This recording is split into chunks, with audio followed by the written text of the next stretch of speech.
You've likely heard the locker room rule. Before a big game, athletes are told to lock it down and avoid sexual intimacy to save energy. Coaches have been preaching this advice for decades, leading some competitors to avoid their partners for weeks at a time to ensure they don't compromise their physical state.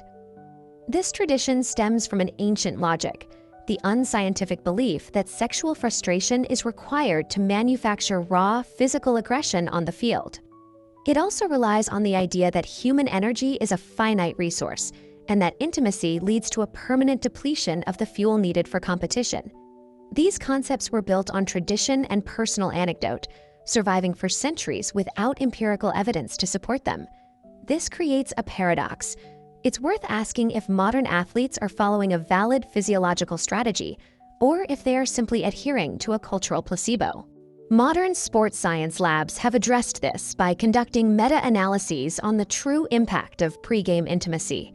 A meta-analysis is a statistical method that combines the results of multiple independent studies to reach a more reliable conclusion. Data shows sexual activity before exercise causes zero negative effects on physical metrics. Strength, endurance, and power output remain equal, whether the athlete abstained or not.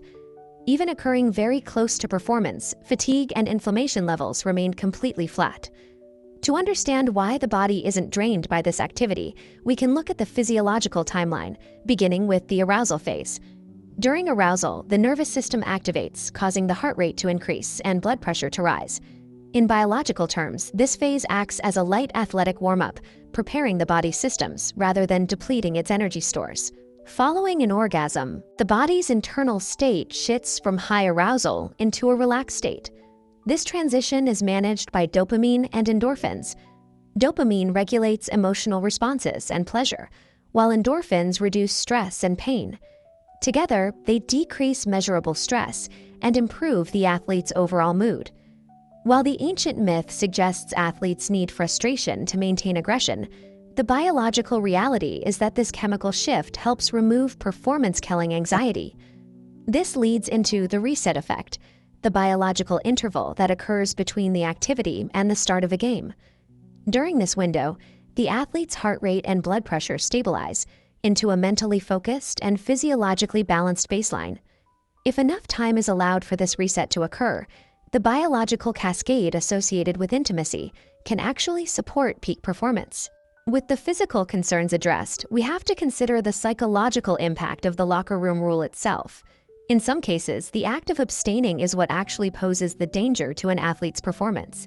This is known as the routine paradox, a concept where disrupting a standard habit creates more harm than the habit itself.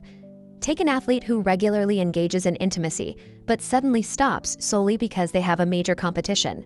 This sudden deprivation often leads to mental distraction, a loss of rhythm, and increased stress levels. The psychological disruption caused by breaking a deeply ingrained habit outweighs the minimal physical exertion required for sex. Elite competition requires an intersection of physical readiness and mental clarity.